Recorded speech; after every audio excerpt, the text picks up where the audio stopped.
et de l'action sociale a reçu des examens virologiques suivants.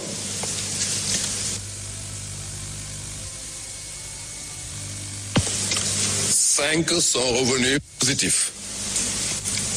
Il s'agit de 2 cas importés et de 3 cas contacts suivis par nos services. Par ailleurs, j'informe que 10 patients hospitalisés sont guéris aujourd'hui et sortiront dans les heures qui suivent. À ce jour, 195 cas ont été déclarés positifs. Malheureusement, un évacué. Donc, on a 138 patients à ce jour en traitement. Le ministère de la Santé et de l'Action sociale renouvelle à la population son appel au respect strict des recommandations et de toutes les mesures de prévention individuelle collective. ñu lire leen communiqué bi joxe tey situation bi tey alxames ñaari fan ci weeru avril ministère de la santé et de l'action sociale jot na résultat wu examen yi xamante ne moom laa leen di jox léegi ci téeméer ak ñaar fukk ak juróom-ñaari test juróom ñoo ci positif juróom yi ñaari cas importé la ñetti cas contact la yu ñu doon suivre ma leen di yëgal itam ne tey bésu tey bi fukki patient yu doon faju wér nañ danañ leen génn tout à l'heure ñu yëgal ne malade yi nekk ci hôpital yi faju seen yaram mi ngi yëg tan bu ñu xaymee tey ba ñu commencé ak léegi am nañ téeméer ak juróom-ñeent fukk juróomi cas fii ci Sénégal juróom fukki ak juróom wér nañ kenn ki mooy suñu mbokk Pape Diouf bi fi suñu borom jëlee ak benn cas bu ñu évacué may yëgal ne fi mu nekk nii téeméer ak fanweer ak juróom-ñett ñoo nekk ci hôpital di faju ministère de la santé et de l'action sociale mi ngi leen di demander ngeen continuer di respecter consigne li leen jox pour que xeex bi ak coronavirus bi ñu mën ko gagner.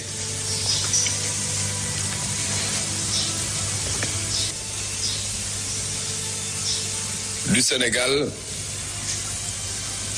et chers étrangers qui sont parmi nous ici au Sénégal, j'aimerais aujourd'hui, le 2 mars, vous vous souvenez, nous avons eu au Sénégal notre premier cas de Covid-19. Aujourd'hui, 2 avril 2020, donc un mois après, il m'est apparu nécessaire de partager avec vous les dispositions qui ont été prises ainsi que les actions majeures qui ont été menées dans le cadre de la riposte au Covid-19. À cet effet, vont se succéder à cette tribune le docteur Abdoulaye Bousso, directeur du Centre des opérations d'urgence sanitaire, le docteur Alpha Sall,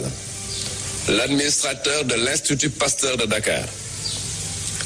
le professeur Moussa Seydi, chef du service des maladies infectieuses de l'hôpital de Fann, le professeur Mamadou Diarra Bey, directeur du SAMU national. Leurs communications porteront essentiellement sur la coordination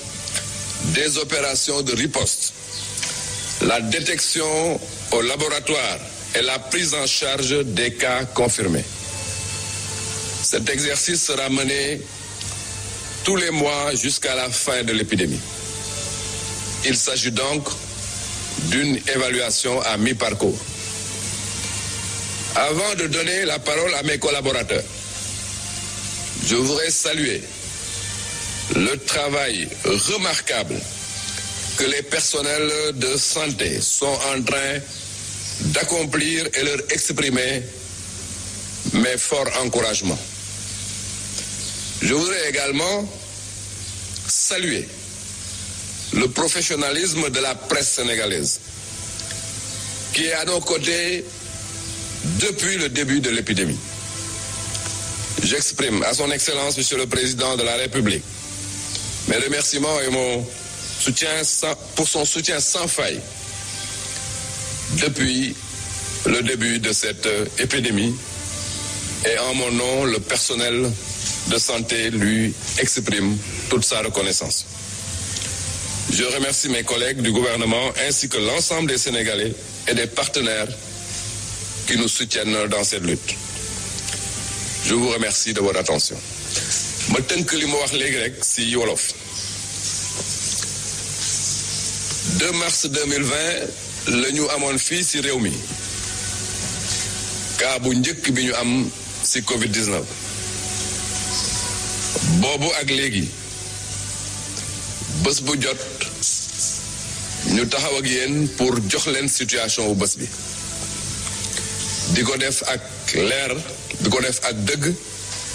di ko def pour que dara bañ leen ci ëmp booboog léegi nag def nañu weer parce que tey la le 2 avril 2020 ma ànd ak ñenn ñi gën a ràññeeku ci ñi ci liggéey ñu war a ñëw taxaw fii wax ak yéen docteur Ablaye Bousso bi xamante ne moom mooy directeur bu centre des opérations d'urgence sanitaire mooy njëkk ñëw waxtaan ak yéen ci mbir bi bu paree docteur Alpha Sall directeur de l'Institut Pasteur de Dakar moom tam dina ñëw waxtaan ak yéen ci mbir mi ci li jëm ci moom bu paree professeur Moussa Seydi chef service maladie infectieuse de l'hôpital Fann dana ñëw tam waxtaan ak yéen ci paj mi bu paree professeur Mamadou Diarra Bey directeur SAMU national dana ñëw tam waxtaan ak yéen ci lépp lu jëm ci prise en charge ci wàllu réanimation ak lu ci jëm seen communication nag ñooñu li ko dox a jóg mooy leeral lu bari parce que def nañu weer dafa jot ñu def lu ñuy wax bilan à mi-parcours parce que weer wu jot rek bëgg nañ yéen waxtaan seeg yéen di ñaan dëkk mbir mi gaaw fi yem pour que ñu delluwaat bu baax a baax ci suñu yitte ci suñu tayaayu xel avant ma leen di jox kàddu gi dama bëgg a taxaw bu baax encourager leen personnel de santé bi parce que li ñuy def wax dëgg yàlla sagal nañ réew mi ñu ngi leen di encourager di leen wax ne président de la république mu ngi leen di féliciter di leen encourager may remercier di féliciter la presse sénégalaise parce que mbir mi ba mu commencé ba léegi wan nañ ci professionnalisme responsabilité ak xarañ bu wóor ba tey dara ëmpul sénégalais yi ci li ñuy liggéey loolu laa ne woon danaa leen ko wax di leen gërëm encore une fois di demander le docteur Abdoulaye Bousso directeur du centre des opérations d'urgence sanitaire mu ñëw taxaw waxtaan ak yéen ci wàllu liggéeyam